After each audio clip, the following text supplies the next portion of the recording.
West Coast Cookbook and Speakeasy with Chef Justice Putnam. Netrootsradio.com.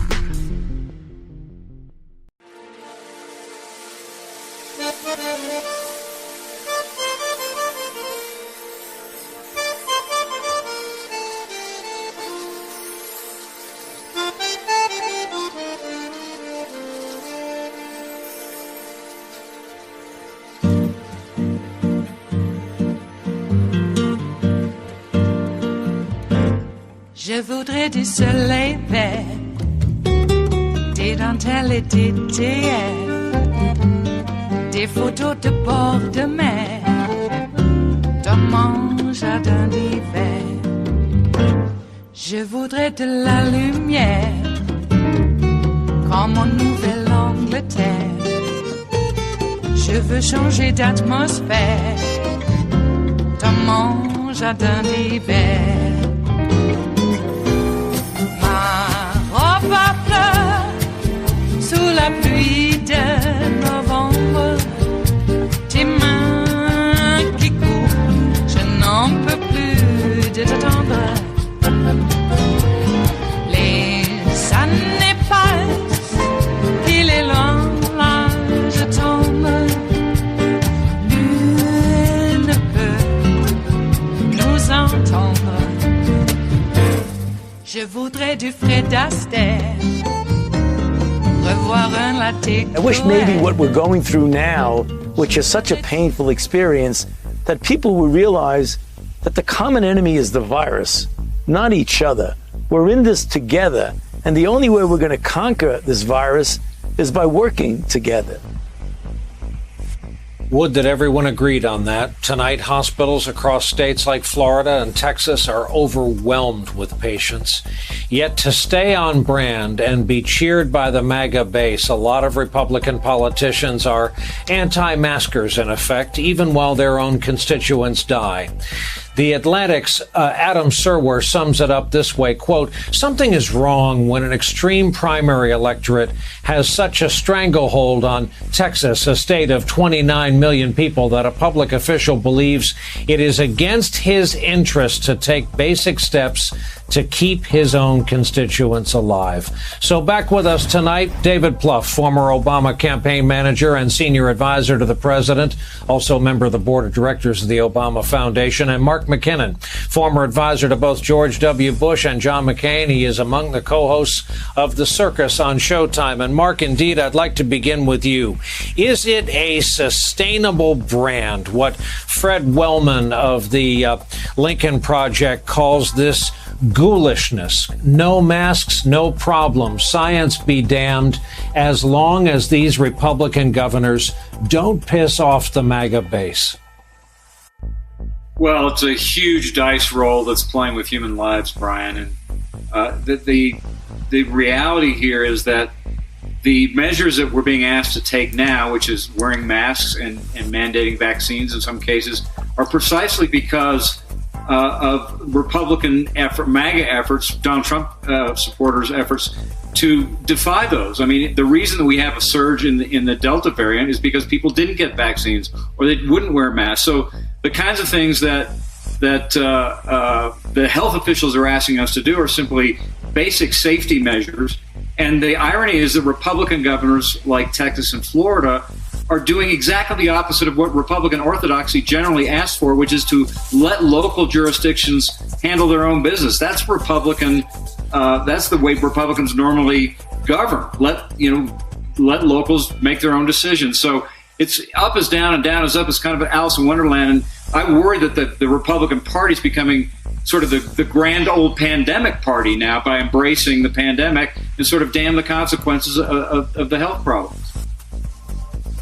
David Plouffe, I want to play for you the latest from Governor DeSantis in Florida. We'll discuss these remarks on the other side.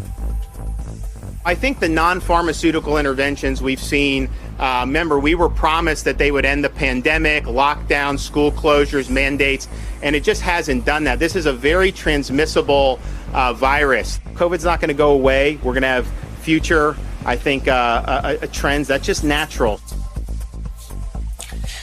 So, David, as I keep pointing out, this guy went to Harvard and Yale, so maybe to coin a phrase, he does think we're stupid. How much is this, the actions of these Republican governors, going to actually set back the public health fight against a pandemic?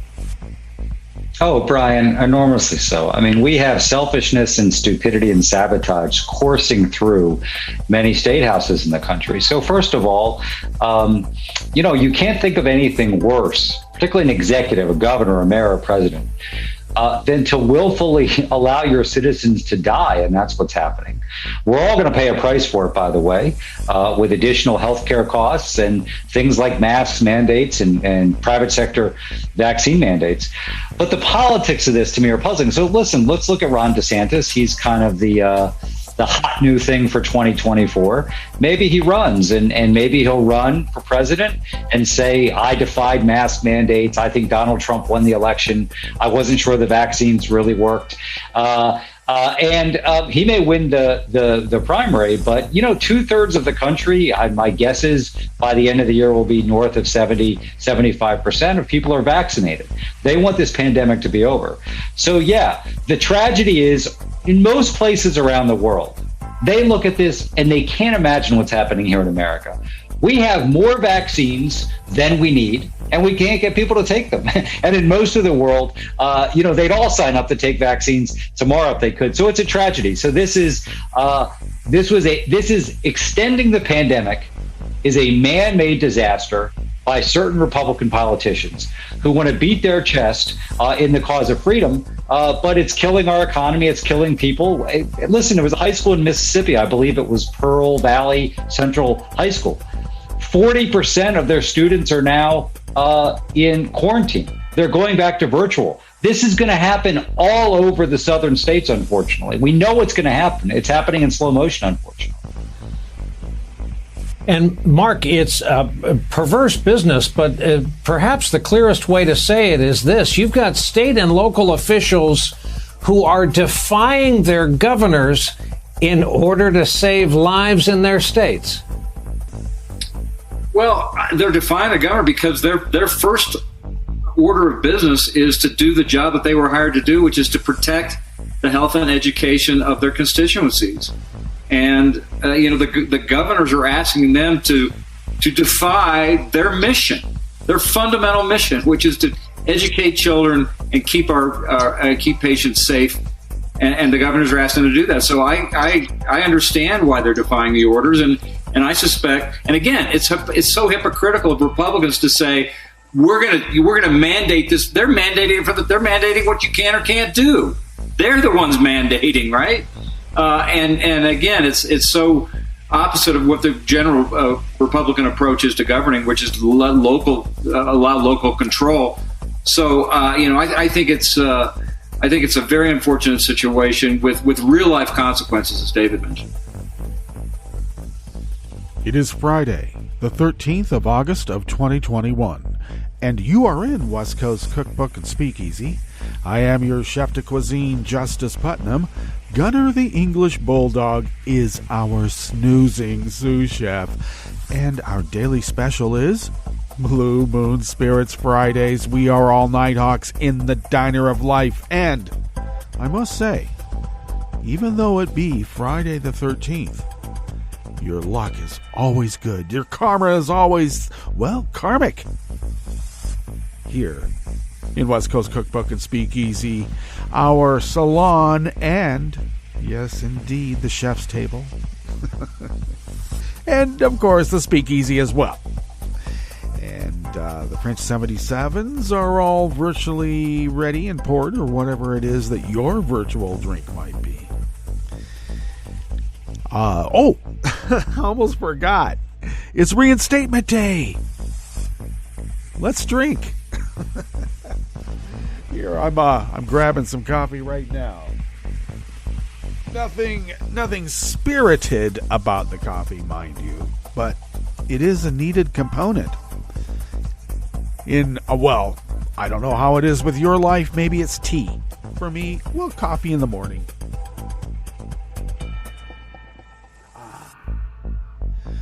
Better.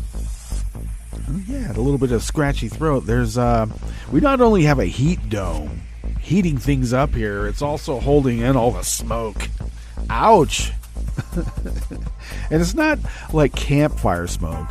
I was actually expressing to friends and relatives that I used to love the smell of campfire smoke growing up as a kid in Oregon, but it wasn't like this.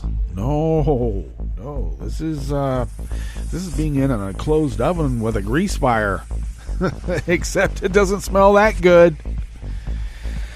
Ooh, and it doesn't taste either. It's the kind of smoke you can taste. I hate that. When it's burning up those oily kind of trees. Maytens. Ooh. I had a friend who cut down a Mayten so he could burn it in his fireplace. Who knew? So buck these things all out, split them.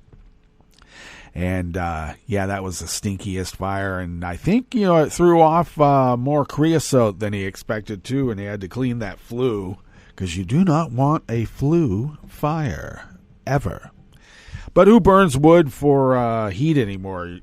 When I left Berkeley, they were making rules that you couldn't burn wood in fireplaces, and rightfully so. I mean, it's an air quality issue, indeed. Yeah, talk about particulate matter.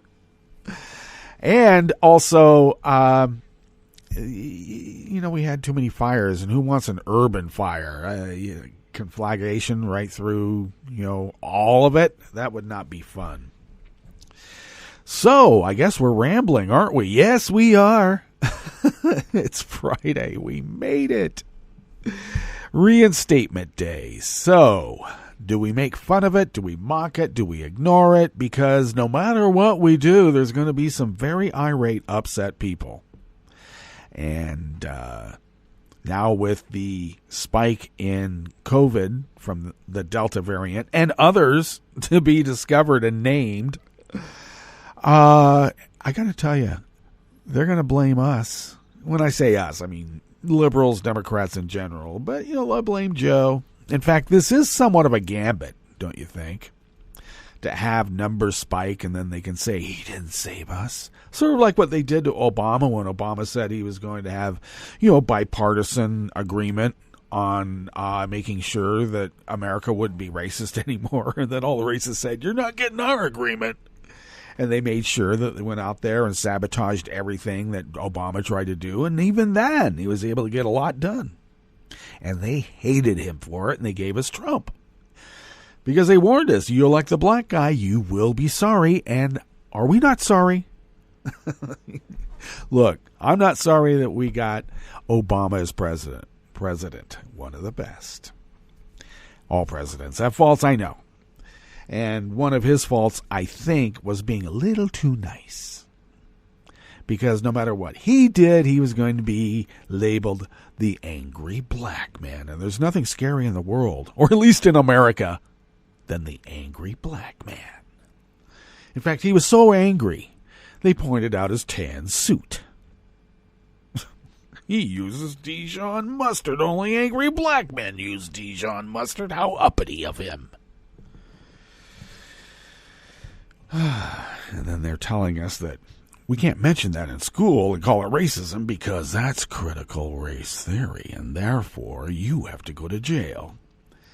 And I had someone this morning calling us the Nazis because apparently we're demanding that we have people show their papers, vaccine passports. And I keep reminding people, no one is. There's no legal mandate saying that you have to show your vaccine passport. Your vaccine card. I hate the passport thing. It's your vax papers. Come on. Anyway, you can call it your vaccine card. How about that? Simple. Anyway, we're not doing that. We're not throwing people in jail for it. I wish we would. So somehow we're the Nazis and we're not making any of those demands. And yet, you have to show your papers in a 100-mile buffer around every border in the United States to prove, well, that you are legally able to be here. And if you can't, you're thrown across the border, incarcerated, whatever. And I got to tell you, there's a lot of U.S. citizens who were born here got thrown out of the country. We got to get them back. That's a story that doesn't get broadcast enough. Well, there's a lot more going on. It's reinstatement day. And I suppose there's going to be some, activity on their part. When I say their part, I mean it with a capital T. I was going to have the one of the newsread articles today about the Newberg, Oregon School District, who are making it illegal, essentially, to fly or display anything for Black Lives Matter, Pride, any number of liberal things. And they may have thrown in some sort of right-wing thing that shouldn't be displayed. But I don't think it's the Dixie swastika. I think you can still have the Dixie swastika on your notebook. Yep. Do they still hand out peaches? Because we used to put covers on our peaches. Just saying. So they have passed this edict that any display will be met very harshly, apparently. And the ACLU and others have stepped in to say, I think that you're actually violating state law. Okay, starting all over again. And I'm just saying, it's not liberals. Apparently, we're the only ones that want people healthy, and so therefore that's bad. Is it brainwashing, or are they just really, they're like this? This is how they always are. So they can't be brainwashed because they already believe it? I don't know. Whatever. They seem to have an outsized influence, and I don't like it because it sounds like an outsized influence campaign to destroy the United States of America and representative democracy in general. Take down the United States of America, every representative democracy in the world will then be, dismantled. 4 parts, and someone's going to make a profit. Hi, Mrs. Paul. How are you? You're profiteering during a catastrophe? Yeah. They're trying to convince us that they hadn't bought any stock in 10 years. Okay. Well, that's what happens when you can't get your stockbroker's license. You set up your own licensing agency and confer a stockbroker license upon you. It doesn't mean that you know how to do it. That's why I'd never go to him to have anything done on my eyes or trade stock. What's on the menu here in the Bistro Cafe of West Coast Cookbook and Speakeasy on this fine Friday the 13th, though we always put the number before the month because we like the European way. Anyway, it is Friday the 13th, and we are in a buffer of wonderfulness here in West Coast Cookbook and Speakeasy, even though the chaos of the universe is chaotically existing all around us anyway. But we have some bit of order, and we call that the curated part of the show. See, we balance the chaos with a little bit of curation. All right. Okay. Well, yes, the Republicans are extending the pandemic for fun and profit, and David Plouffe pretty much pointed it out. Plouffe and friends. On the rest of the menu, there have been almost 10,000 anti-Asian incidents since the pandemic began. I wonder why. Yeah, you let the genie out of the bottle and it's a devil, and then it takes over. Yes, you got to slap it down. Keep it under wraps. Kristi Noem, you know her, South Dakota Kristi Noem, claims Fauci is picking on GOP governors as COVID cases surge in the red states. See, it's not their fault. It is Fauci's. And census data shows the U.S. is diversifying while the white population is shrinking, and that's why we are having the brown shirt stormtrooper activities from rural types coming into metropolitan areas to beat the crap out of people. You're not going to take our power away. We'll show you. Well, after the break, We then move to the chef's table. Yes, we do, for some amuse-bouche. Well, we move to the chef table where UN Security Council is discussing a draft statement that would condemn the Taliban. Oh, they're going to have a harsh statement. Well, good. It's a start. And Russian prosecutors asked a court to put restrictions on Kremlin critic Alexei Navalny spokesperson Kira Yarmysh for 2 years. All that and more on West Coast Cookbook and Speakeasy. Bon appetit.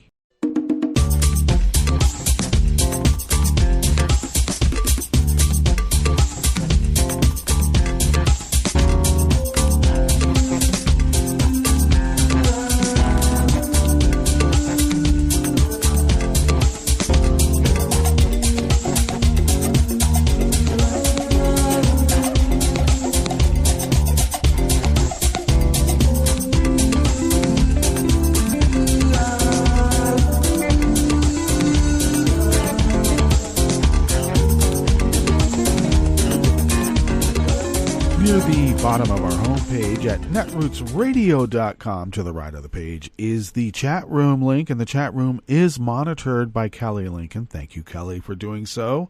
Oh, I should add right now that I can never guarantee that there won't ever be, sarcastic renditions of show tunes theater. Show tunes. To announce this part of the show, because I just can't guarantee it, but we're not going to do it today. Sometimes we will, and mostly we won't.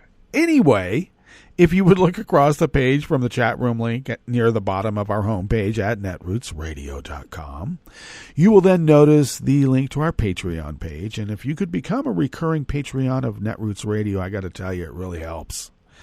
Because, we do, and always have pulled money out of our own wallets to pay our bills, but we've always needed help from you, and we would be unable to do any of this without your help, and we thank you for that generosity.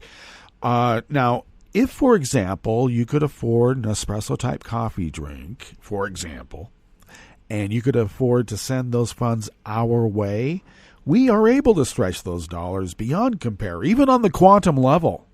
We're that experienced, over 10 years. And then we pay our bills, we fly under the radar, and we continue this powerhouse of resistance against the evil forces arrayed against representative democracy. So we thank you for helping us fulfill our civic duty, because, all joking aside, we take it quite seriously. So thank you. If you would like to follow Netroots Radio on Twitter, do so at Netroots Radio. Tom takes care of that. Thank you, Tom. Follow me on Twitter, and I'll tell you why. Follow me at Justice Putnam, by the way. Now, I post the show notes and links diary, where the real reportage is now. And I post that up on social media like Twitter, even with their weird chirp font. And changing the buttons to the exact opposite of what they did before. What are you trying to do? Confuse us? Yes, they are. But I posted it on Twitter and other social media platforms, and you know who they are. Follow the show on Twitter at Cookbook West, and pick up podcasts by way of Spreaker, Stitcher, TuneIn, iHeart, YouTube, iTunes, and wherever podcasts can be found. Find them. Alrighty, the Associated Press, of course, the Associated Press brings us this first offering here in the Bistro Cafe. Terry Tang is the pundit who penned this piece. The frequency of anti-Asian incidents, from taunts to outright assaults, reported in the United States so far this year, seems poised to surpass last year, despite months of political and social activism, according to a new report that was released just yesterday. Stop AAPI Hate, Asian American Filipino Hate. a national coalition that became the authority on gathering data on racially motivated attacks related to the pandemic, received 9,081 incidence reports between March 19th of 2020 and this June. Of those, 4,548 occurred last year and 4,533 this year. Since the coronavirus was first reported in China, people of Asian and Pacific Islander descent have been treated as scapegoats solely based on their race. Asian American Pacific Islander. Lawmakers, activists, and community groups have pushed back against this wave of attacks. There have been countless social media campaigns, bystander training sessions, and public rallies.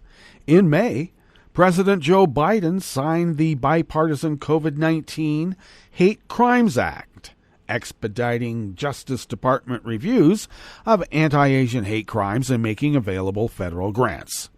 Those supporters should not feel discouraged because the data hasn't shifted much, the Stop AAPI hate leader said. When you encourage hate, it's not like a genie in a bottle where you can pull it out and then push it back in whenever you want. There's too much perpetuating these belief systems to make them go away.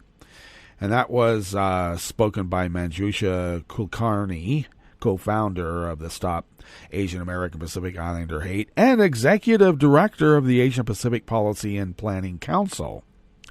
Several factors contributed to the data, from an increase in incidents to a greater desire to report, according to Kulkarni. As the economy opened up more in the past few months, it meant more public interactions and opportunities to attack, she said.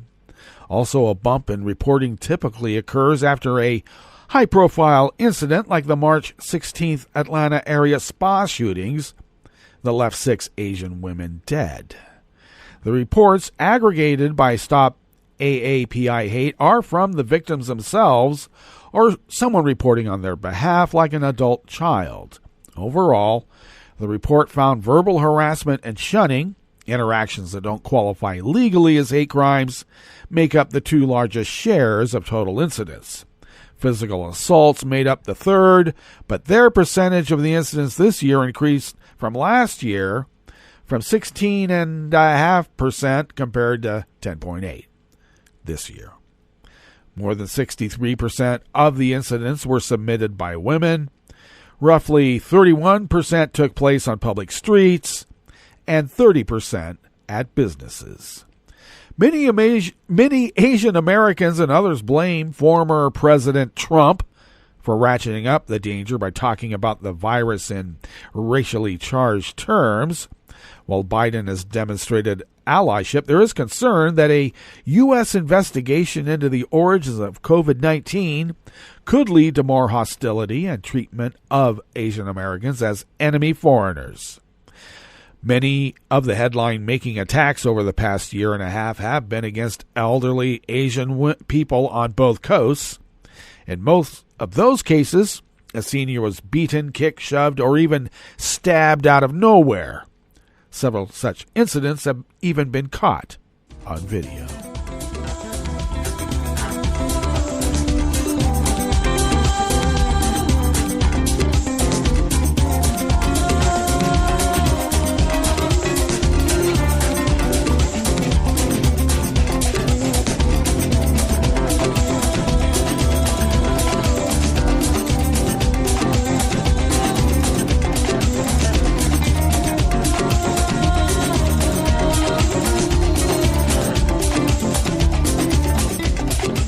The great Oliver Willis brings us this next offering here in the Bistro Cafe of West Coast Cookbook and Speakeasy Blue Moon Spirits Fridays.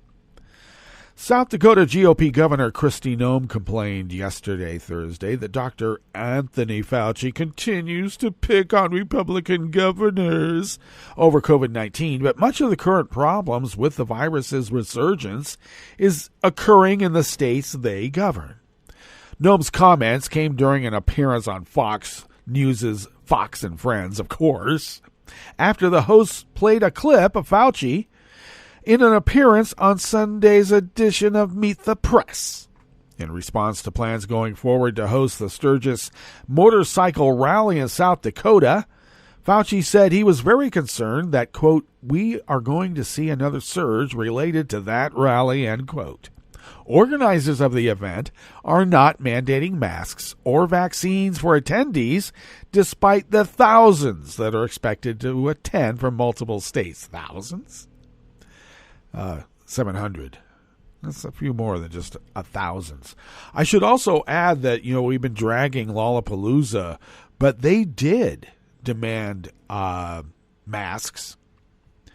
Social distancing, I don't think, was enforced if they asked for it, but vaccination was the key. You had to prove that you were vaccinated. Now, I know there's a lot of people out there from their side forging cards. What's up with that? Law and order. So, and I might add to those people calling us Nazis because we're demanding papers. Private companies can do anything they want. I thought that was your creed. Jeez. All right. Back to the article at hand. It's shocking to me that he continues to pick on Republican governors, people who love their freedoms, and he ignores what's happening at the border, Noem told Fox. Actually, they don't have to worry too much because, immigrant people are vaccinated. I got to tell you. For everything. And there's also all sorts of protocols when you go through that system. So don't tell me that he's not attending to the border. But what she's talking about is a manufactured crisis predicated upon race to deflect from the fact that these Neros have been fiddling while our country burns, figuratively and literally. Republicans have promoted the falsehood that migrants crossing the border are responsible for the COVID-19 surge, but health officials have said the data does not support that assertion. Noem went on to complain that she didn't hear Fauci criticize President Obama for having a party in reality, despite the claims from Republicans and outlets like Fox. Obama cut down the guest list for his birthday party in response to the surge of the Delta variant. Now, Noem's complaint comes as COVID infections have disproportionately affected states governed by Republican governors and state governments. Jeffrey Zients, the White House's COVID-19 response coordinator, told reporters at an August 2 briefing that 1/3 of cases reported in the previous week came from Florida and Texas. And you know who runs those places, DeSantis and Abbott. Now, the motorbike rally, which Noem has promoted, is going ahead, even though South Dakota's vaccination rate is at 54% and is below the national average of 59.3%. The same is true of the states immediately bordering South Dakota, including North Dakota at 46.3%, Wyoming at 42.8%, Montana at 50.4%, Nebraska at 55.3%, and Iowa at 54.4%. Only Minnesota, where Democrat Tim Walz's governor, has an above-average vaccination rate of 60%. In 2020, Noem dismissed concerns about the potential spread of COVID-19 at the rally. In May of that year, Noem accused the CDC of being part of a plot to demonize the rally. But in April of 2021, study from the CDC, an April 2021 study from the CDC found the rally had resulted in widespread transmission of the virus. A total of 39 different states reported they had patients who had traveled to Meade County, South Dakota, where the rally was held at the time of the rally, or had directly attended the rally itself. Additionally, a September 2020 study from the ISA Institute of Labor Economics estimated that over 266,000 cases of COVID-19 could be traced back to the rally. They estimated that the total health care costs stemming from infections at the rally would amount to over $12 billion, that's with a B. $12 billion.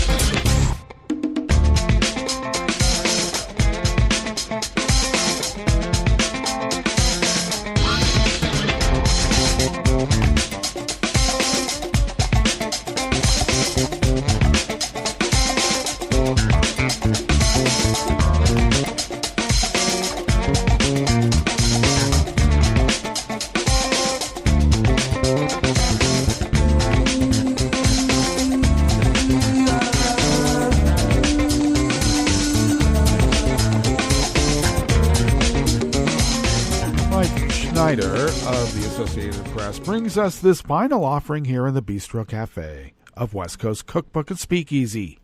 No racial or ethnic group dominates for those under age 18, and white people declined in numbers for the first time on record in the overall U.S. population as the Hispanic and Asian populations boomed this past decade, according to the 2020 census data. The figures released yesterday, Thursday, by the U.S. Census Bureau offer the most detailed portrait yet of how the country has changed since 2010 and will also be instrumental in redrawing the nation's political maps.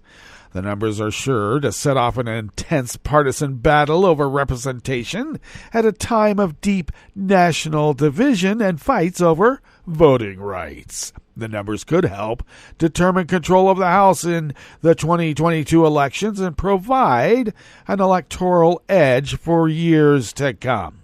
The data also will shape how $1.5 trillion in annual federal spending is distributed. The data offered a mirror not only into the demographic changes of the past decade, but also a glimpse of the future. To that end, they showed there is now no majority racial or ethnic group for people younger than 18, as the share of non-Hispanic whites in the age group dropped from 53.5% to 47.3% over the decade. The share of children in the U.S. declined because of falling birth rates, while the share of adults grew, driven by aging baby boomers. Adults over 18 made up more than 3/4 of the population in 2020, or 258.3 million people, an increase of more than 10% from 2010. However, the population of children under age 18 dropped from 74.2 million in 2010 to 73.1 million in 2020. If not for Hispanics, Asians, people of two or more races, those are the only groups underage that are growing, said William Fry, a senior fellow at Brookings. A lot of these young minorities are important for our future growth, not only for the child population, but for our future labor force. The Asian and Hispanic populations burgeoned from 2010 to 2020, respectively, increasing by around 1/3 and almost 1/4 over the decade. The Asian population reached 24 million people in 2020, and the Hispanic hit 62.1. The Hispanic boom accounted for almost half of the overall U.S. population growth, which was the slowest since the Great Depression. By comparison, the non-Hispanic growth rate over the decade was 4.3. The 2020 census confirmed what we have known for years. The future of the country is Latino, said Arturo Vargas, CEO of the National Association of Latino Elected and Appointed Officials Educational Fund. The share of the white population fell from 63.7 in 2010 to 57.8 in 2020. The lowest on record, driven by falling birth rates among white women compared with Hispanic and Asian. The number of non-Hispanic white people shrank from 196 million in 2010 to 191 million. And that's probably because a lot of those numbers came about because people in Puerto Rico, for instance, who in 2010 identified themselves as white, this census identified themselves as not white. All right, let's get to our break. And when we get back from that break, we will go through weather from around the world, and we will finish up with the stories that we've curated for you today. You're listening to West Coast Cookbook and Speakeasy, and we will be right back. You are listening to netrootsradio.com. Please hang up and try again.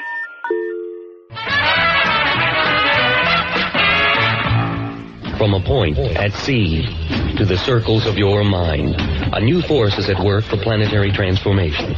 New radio for a new Earth.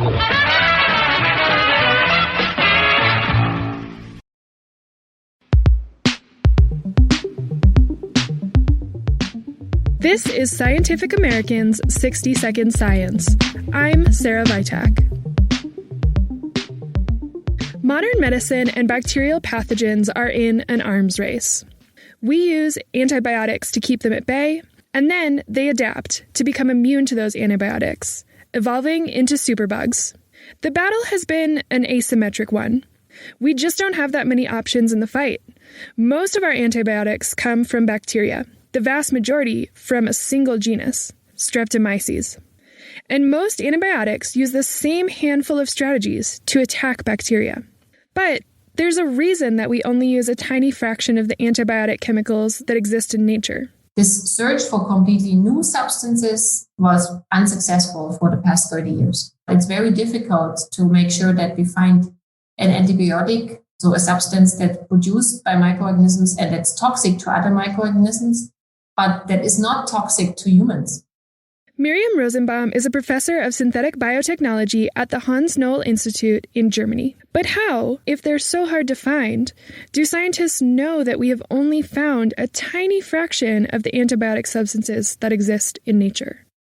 We do know that because for the past 20 years, we were in this biological revolution of sequencing. Researchers like Rosenbaum have taken that revolution underground, literally. Like into the dirt. And so with these environmental sequencing campaigns, we found out that actually the microbial world is much, much bigger than we thought it is.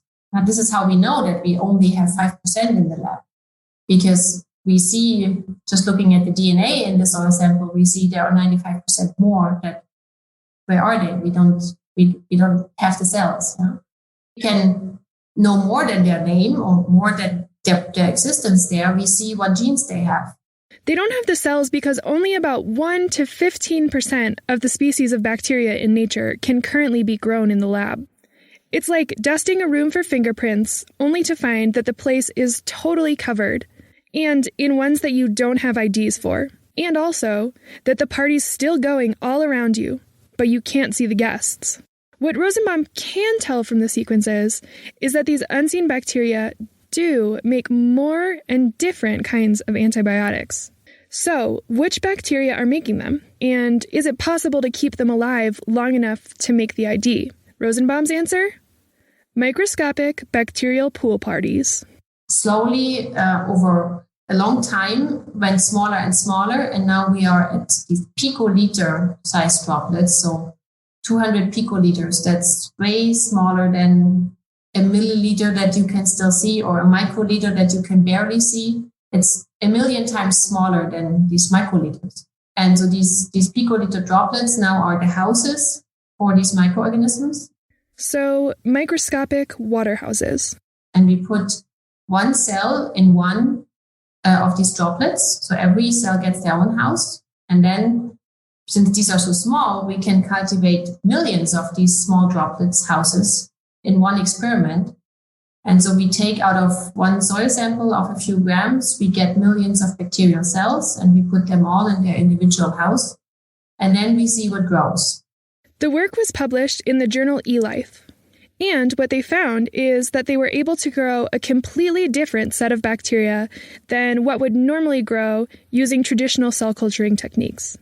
Typically, we put them either in a shake flasks that's like the size of a hand. Yeah, and then we have a few microbial cells in there that are basically lost in an ocean, or we put them on an agar plate on a solid medium, while in the environment they don't grow in this type of environment. Giving them their own private space to grow separately also probably helps. To take them out of the competition, to give them all a chance to actually grow up and to grow without competition and without somebody producing antibiotics and fighting against them and so on. And the micro waterhouses are proving to be very flexible incubators. They're tiny, so millions can be grown together in one test tube, and they can be manipulated. So they can be put onto agar plates individually, giving the bacteria a better shot at growing there, or they can be used to do experiments with different conditions inside of each different droplet. But the goal has always been to turn them into tiny antibiotic factories. So we took all the droplets that had growth in them, and now we added an indicator bacterium that has a light label, a fluorescence label.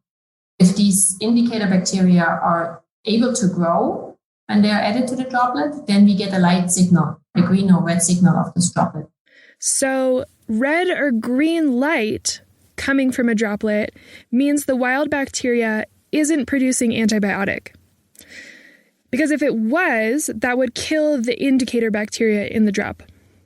The color of the light conveniently tells the researchers what type of bacteria is still alive. But a dark droplet, so one without any light coming from it, means that the wild bacteria is killing the indicator bacteria, stopping it from growing and stopping it from producing the light. So it must be producing an antibiotic then. Yeah, so we can select all the dark droplets and then deposit them. Now we want to get these cultures. We want to get whoever is producing the antibiotic. And now we want to get those out of the droplet. This means that they can screen millions of bacteria for antibiotic properties pretty quickly and easily. Inside these microscopic bacterial pool parties, humans might just find an upper hand in the arms race against the superbugs.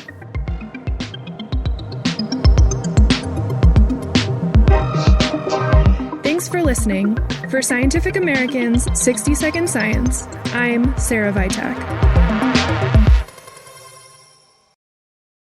Hi, I'm Tom Hartman, and since you're listening to netrootsradio.com, show your progressive side and go to the donate button on the bottom of the homepage. It's progressives like you who power Netroots Radio and keep the progressive message beaming everywhere 24 hours a day.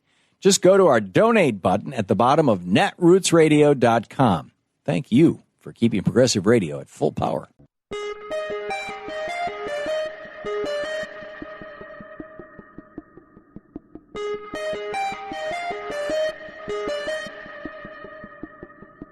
Richard Trumka, who like his father and grandfather before him, began his working career in the coal mines of Pennsylvania and later became the president of the AFL-CIO, has died. I'm Lily Ledbetter, and this is a Civil Liberties Minute with ACLU attorney Bill Newman.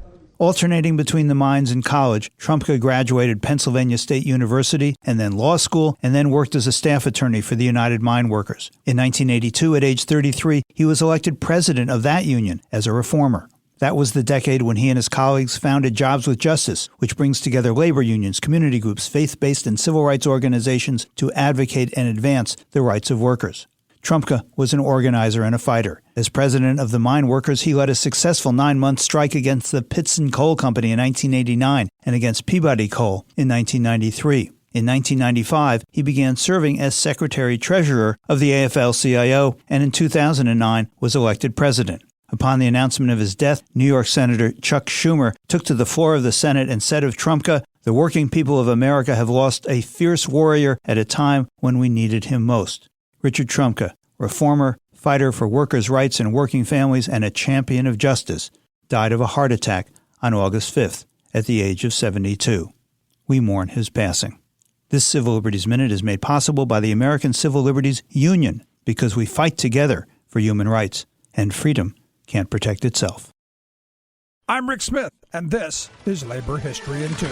On this day in labor history, the year was 1892. That was the day miners in Tracy City, Tennessee, rebelled against the state's convict lease system. Miners had been forced to work side by side with convict labor. The convicts, overwhelmingly African American, were forced to live in deplorable stockade conditions. Their presence in the mines served to minimize paid labor, keep wages low, and stunt union organizing throughout the state. Miners demanded that Tennessee Coal, Iron, and Railroad give them the same hours of work as the convicts. When they refused, the miners marched on the stockades where the convicts were housed. They released the convicts and marched them onto trains bound for Nashville, burning the stockades to the ground. The revolt at Tracy City followed armed uprisings of thousands of miners the previous year in nearby Briceville and Coal Creek. Here it is thought that the Knights of Labor leaders led miners to surround stockades, disarm guards,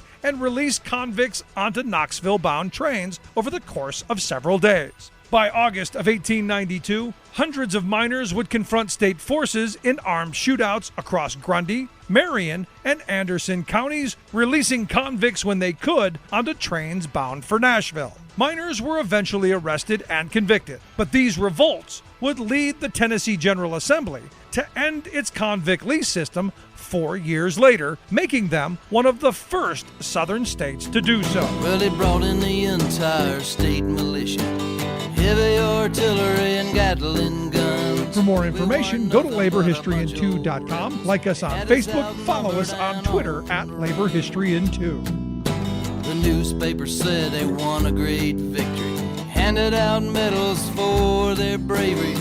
They got the convicts out of the mines.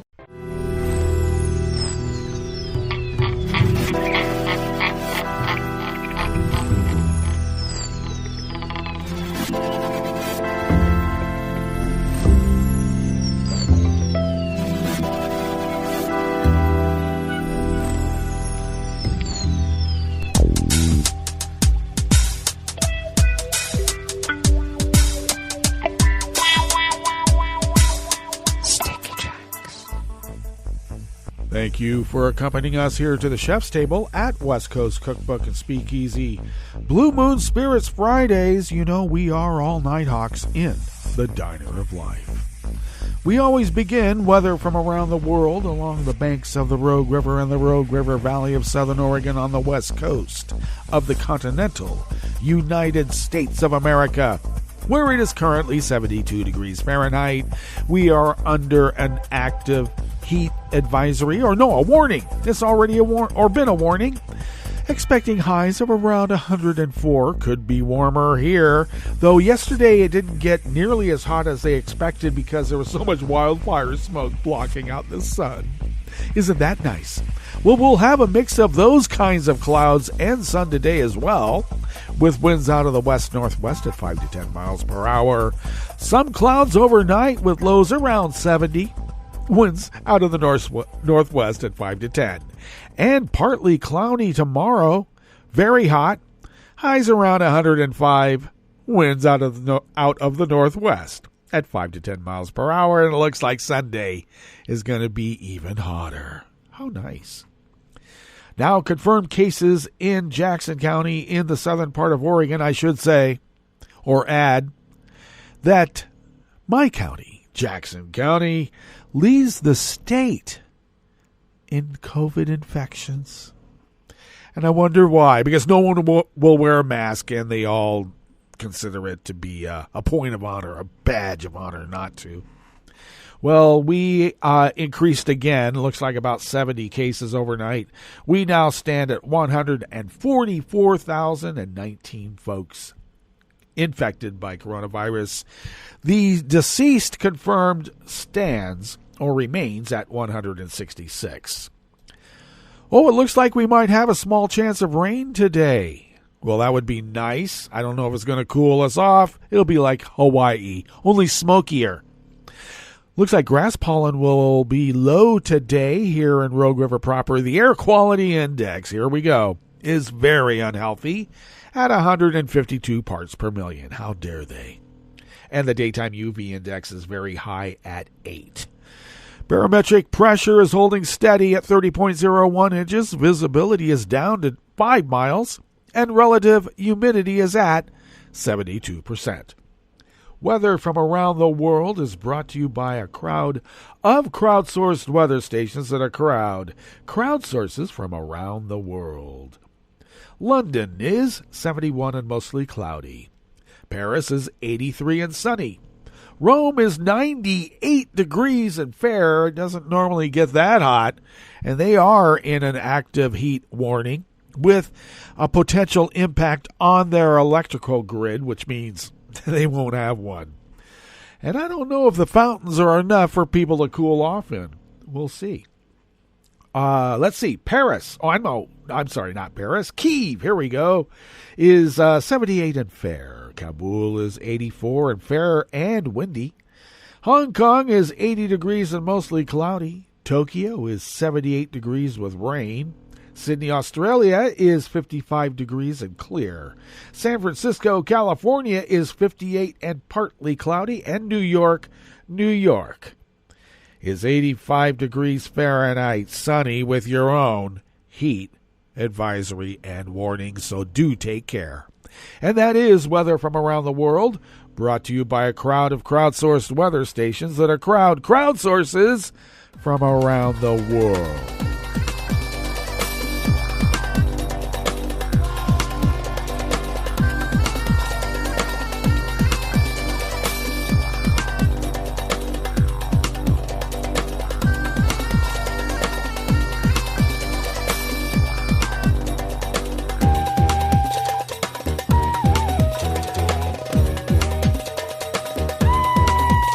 Anonymous staff at Reuters brings us this first amuse-bouche here at the chef's table at West Coast Cookbook and Speakeasy. The UN Security Council is discussing a draft statement that would condemn Taliban attacks on cities and towns, causing high civilian casualties, and threaten sanctions for abuses and acts that risk Afghanistan's peace and stability, diplomats said yesterday, Thursday. The formal statement, drafted by Estonia and Norway and seen by Reuters, has to be agreed by consensus by the 15-member body.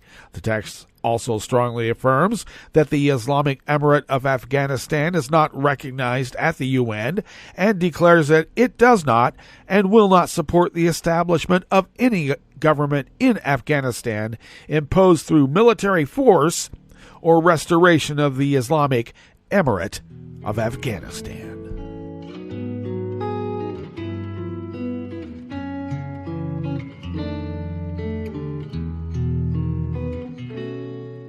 Je te donne c'est mon amour pour la vie entière.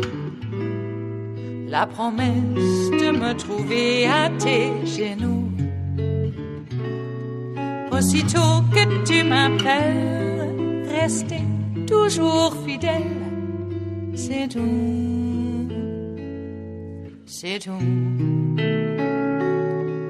Je te donne tous mes printemps, mes étés de mer, mes automnes quand les feuilles tombent partout. Si ce n'est pas une bonne affaire, je te donne tous mes hivers. Even more anonymous staff at Reuters brings us this final amuse-bouche here at the chef's table at West Coast Cookbook and Speakeasy. Russian prosecutors have asked a court to put restrictions on Kremlin critic Alexei Navalny's spokesperson, Kira Yarmysh, who is currently held under house arrest pending trial for 2 years. Russia has cracked down on the opposition ahead of parliamentary elections in September.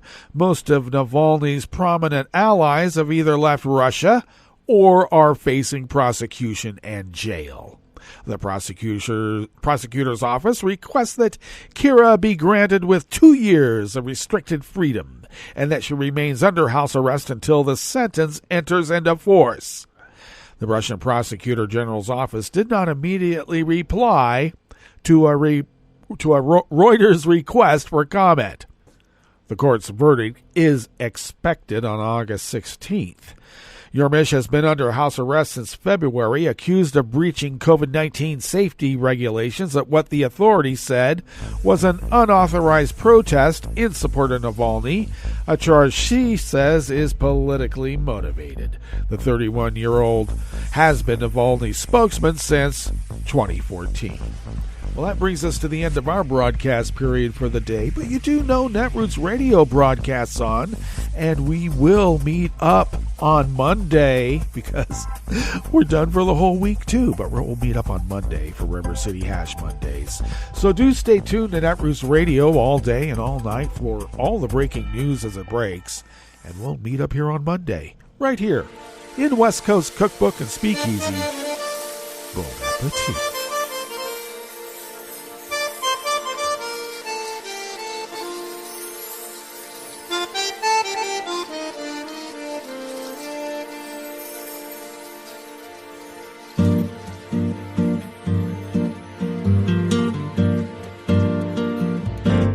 Je voudrais du soleil vert, des dentelles et des théières, des photos de bord de mer, dans mon jardin d'hiver. Je voudrais de la lumière, comme en Nouvelle-Angleterre. Je veux changer d'atmosphère, dans mon jardin d'hiver.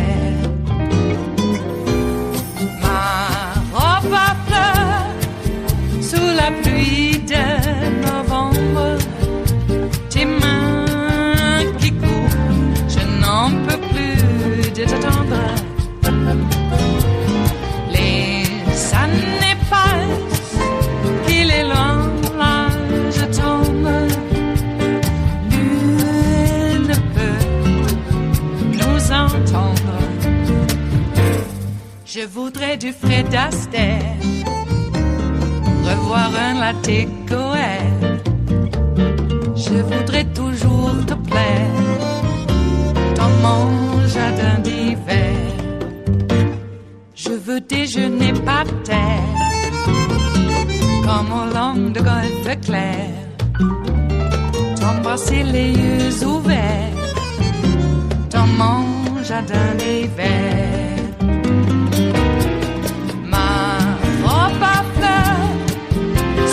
Pluie de novembre, tes mains qui courent, je n'en peux plus de t'attendre. Les années passent, il est loin, là je tombe. Nul ne peut nous entendre. Ba-da-da-dum-di-da-dum. Ba-da-da-dum-di-da-dum. Ba-da-da-dum-di-da-dum. Dans mon jardin d'hiver. Ba-da-da-dum-di-da-dum.